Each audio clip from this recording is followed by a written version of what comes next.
салом алейкум дӯстони азиз, духтур Умаразизов ҳастам. дар навори пешина як-ду ҷумла дар бораи ба қавле вазбудителҳо суҳбат кардаги будем, вале саволҳо баръакс зиёдтар шуданд ва чӣ хеле ки ваъда дода будам, имрӯз як навори пурра дар бораи доруҳои ба қавле вазбудител мешавад ва дар ин мавзӯъ суҳбат мекунем. Хуб, бисёриҳо мепурсанд ки доктор, вазбудителҳо зарар доранд ё ин ки не? Хуб, баъдан мепурсанд ки агар бисёр хӯрӣ баъд дигар одат намекунӣ ки бедору дигар нашавад. Инчунин мепурсанд ки ин доруҳоро аз пеши худ хӯрдан мумкин аст ё ин ки не, ва ҳатто бовар кунед, агар дар бораи вазбудителҳо барои занҳо низ пурсидагӣ ҳастанд ва пурсидагӣ ҳастанд ки ягон вазбудител вуҷуд дорад ё ин ки не, бениҳоят хандовар аст. Вале ба ин саволам низ ҷавоб медиҳам албатта, ва пурсидагӣ ҳастанд ки ба занҳо низ таъсир мекунад ин доруҳо ё ин ки не. Хуб, ҳамин гуна саволҳо бениҳоят зиёд омадагӣ ҳастанд. Имрӯз мехоҳам дар ҳамин навор ба ҳамаи ҳамин саволҳо ҷавоб гардонам. вале пеш аз оне ки мавзӯъро шурӯъ мекунем, дӯстони азиз, мехоҳам як нуқтаи бениҳоят муҳимро барои шумо расонам. Тӯли як ҳафта ман дар Тоҷикистон набудам, дар хориҷи кишвар будам ва оное ки моро дар Инстаграм пайгирӣ мекунанд аллакай дидагӣ ҳастанд. Вале ба ин нигоҳ накарда беморон барои консултатсия ба клиника ҳозир мешуданд. омаданд, вале моро пайдо накарданд. Бисёриҳо мутаассифона аз роҳи дур омаданд ва саргардонам шудам.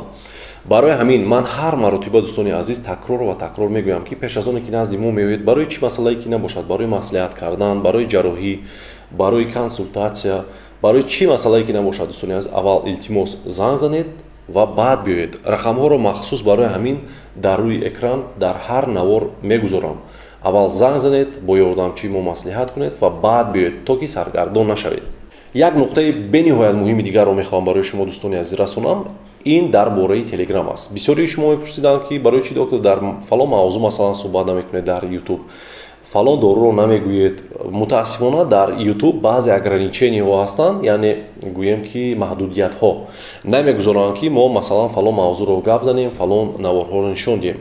вале дар телеграм ин гуна имконият ҳаст, яъне телеграм озодтар аст нисбат ба YouTube. барои ҳамин, дӯстони азиз, ман як телеграм канал кушодам. хоҳиш мекунам ки оное ки масалан моро пайгирӣ мекунанд, дар омада дар телеграм низ пайгирӣ кунед. дар бисёр саволҳое ки ман дар YouTube ҷавоб дода наметавонам, дар он ҷо ҷавоб дода метавонам ва бо наворҳои кӯтоҳ албатта. хуб, ҳатман дароед, ссилкааш дар рӯи экран аст, дар поёни ҳамин навора мешавад. дар омада обуна шавед ва моро пайгирӣ кунед. хуб, шурӯъ мекунем мавзӯи имрӯзаро.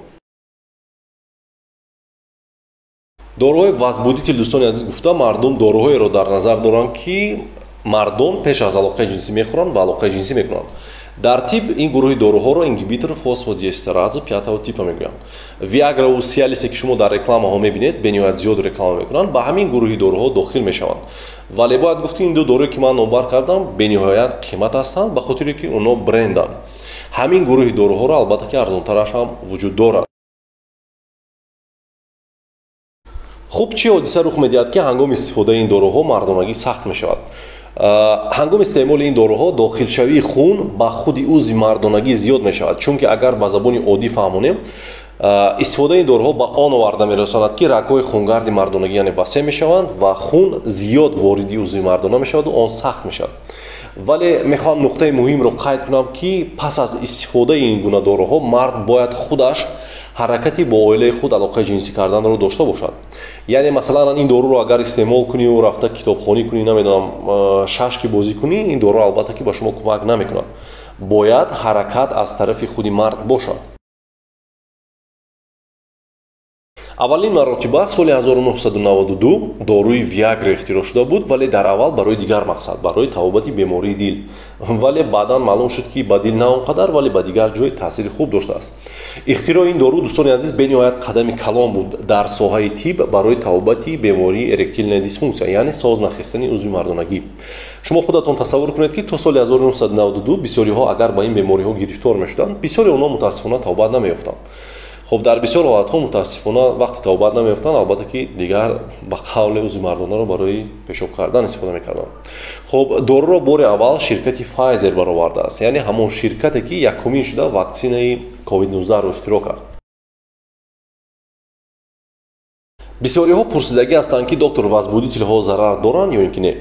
албатта хӯрдан ё нахӯрдани ин гуна доруҳоро бояд танҳо ва танҳо духтур барои шумо нависад. аз пеши худатон худсарона хӯрдани ин гуна доруҳоро ба ягон нафари шумо ман тавсия намедиҳам. якум ин ки шумо агар сабаби бемориро муайян накарда ин доруро истифода кунед, ё ба шумо кӯмак намекунад, ё кӯмак кунад ҳам муваққатан аст, чунки сабаби бемориро шумо ҳал кардагӣ нестед. шумо худатон намедонед ки кадоми онро истифода кунед, чӣ миқдор, чанд рӯз, чанд моҳ, чанд сол, кадом вақт. баъзе онҳоро масалан бо хӯроки равғанӣ хӯрдан бефоида аст, баъзе онҳоро масалан мумкин аст. худсарона гирифтани ин гуна доруҳо мумкин нест. дӯстони азиз, ҳангоми истифодаи ин доруҳо дар баъзе беморон маҳкамшавии бинӣ ба назар мерасад, ё гармшавии рӯй, сурхшавии чашм, намедонам гармшавии бадан, зардаҷӯш, дарди миён, дарди сар ва ғайраҳо. дар ин ҳолат бемор гумон мекунад ки фишори хунаш баланд аст, вале дар бисёр ҳолат ин хел нест. ин доруҳо бениҳоят кам фишори хунро баланд мекунанд, баръакс зиёдтар онро метавонанд ки паст кунанд. барои ҳамин агар бемор доруи пасткунандаи фишори хун хӯрда истода бошад ва ин доруро агар истеъмол кунад, ҳамин доруе ки ман номбар кардам, метавонад фишор якбора пасттар шавад ва бемор аз ҳуш равад. одатан пас аз чанд муддат ҳамин аломатҳое ки ман дар боло гуфтам, дарди сару маҳкамшавии бинӣ ва ғайраҳо, метавонад ки пас аз 10 рӯз 12 рӯз гум шавад. агар дар давоми 10-12 рӯз гум нашавад, шумо бояд бо маслиҳати духтур ин доруро бас кунед ё ин ки онро иваз кунед. зарари дигараш дар ин аст дӯстони азиз ки баъзе вақт пас аз истифодаи дуруст ё нодурусти ҳамин дору мардонагӣ метавонад муддати тӯлонӣ сахт истад, 4-5 соат ё зиёдтар.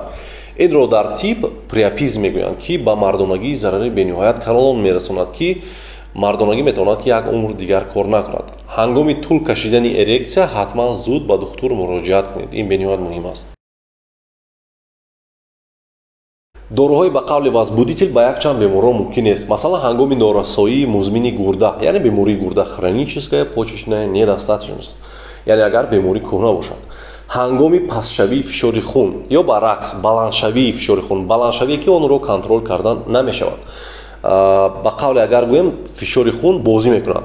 инчунин шахсоне ки дар 90 рӯзи охир агар сактаи дил гузарондагӣ бошанд, ба онҳо ҳам мумкин нест, ё ягон бемориҳои ҷиддии дил дошта бошанд, ба онҳо ҳам мумкин нест. ва аз ҳама муҳим ба шахсони аз 18 сола поён низ ин доруҳо мумкин нест. бисёриҳо суол кардагӣ ҳастанд ки доктор, баъд ба ин доруҳо одат намекунем?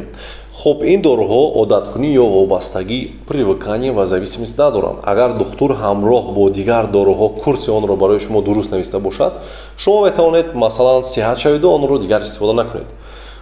ва бояд гуфт ки шахсони пиронсол низ метавонанд онро истифода кунанд, агар ба шарте ки духтур ба онҳо иҷозат дода бошад.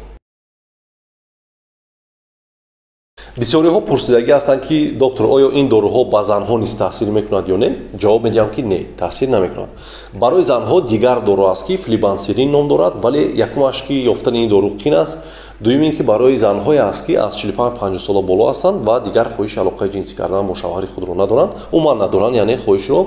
ва сеюм ҳамин флибансерин ҳам дар 10% ҳолатҳо ба занҳо кӯмак мекунад. халос, ҳолонки доруҳое ки ман гуфтам, яъне ингибитори фосфодиэстераза 5 типа барои мардон дар бисёр ҳолатҳо ба мардон метавонад ки кӯмак кунад ва дар линияи якуми табобати эректильная дисфунксия дохил мешавад ва агар ба шарте ки боз такрор мекунам, курси истифодаи онро дуруст духтур барои шумо навистагӣ бошад. дар охир мехоҳам нуқтаи муҳимтаринро барои шумо расонам, дӯстони азиз, ки аз пеши худатон ин доруҳоро истифода накунед.